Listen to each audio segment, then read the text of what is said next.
in Photoshop, we're going to open the screen grab that we made. We're going to choose this marquee tool right here. And we're going to select, this is the shape and the size. This is our guide here. Okay. And so we're going to crop this.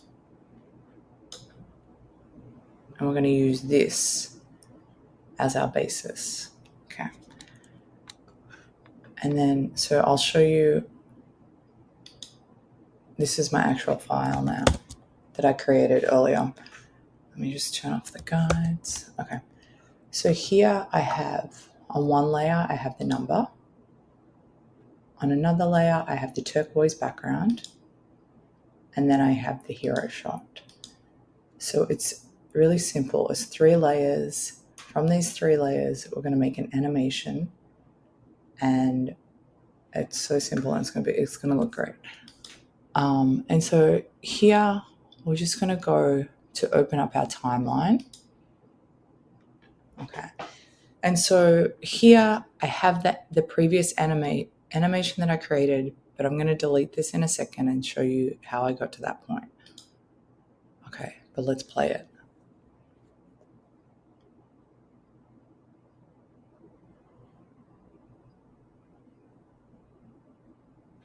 Okay, so now I'm going to delete this. So I'll just trash the frames. Okay. And so this is our first keyframe. And our second keyframe is going to be the hero lady. So let's add a new frame, which is a new keyframe. And then we are simply going to turn off this. Okay. So we have our 2 keyframes here. And so all we're going to do is we're going to select them and we're going to tween. And we're going to tell it how many frames we want to add. And tween is basically in-betweening. So it's going to create all these animations, all these frames within the keyframe, the in-between frames. So let's see, I'm going to do 1, 2, 3, 4, 1, 2, 3, 4, 5, 6, 7, 8, 9.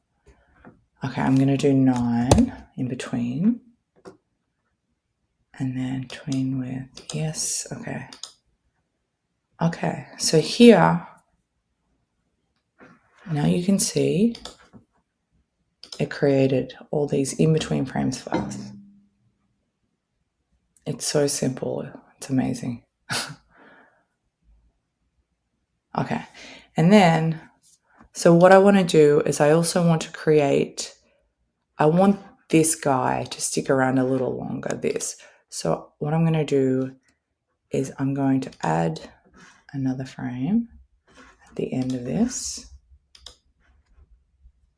And it's just going to be, and I really just want this, I'm going to make this 2 seconds because I want the color to stick around a little longer. And then, again, I'm going to play this and test it really quickly, but it looks pretty great. Okay. And then you'll see the 2 seconds will just stay on a little. Yep. Okay. And then here we want to make sure we want this to loop.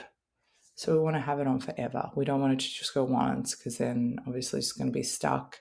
We want it to be forever. And then now we have that, we're going to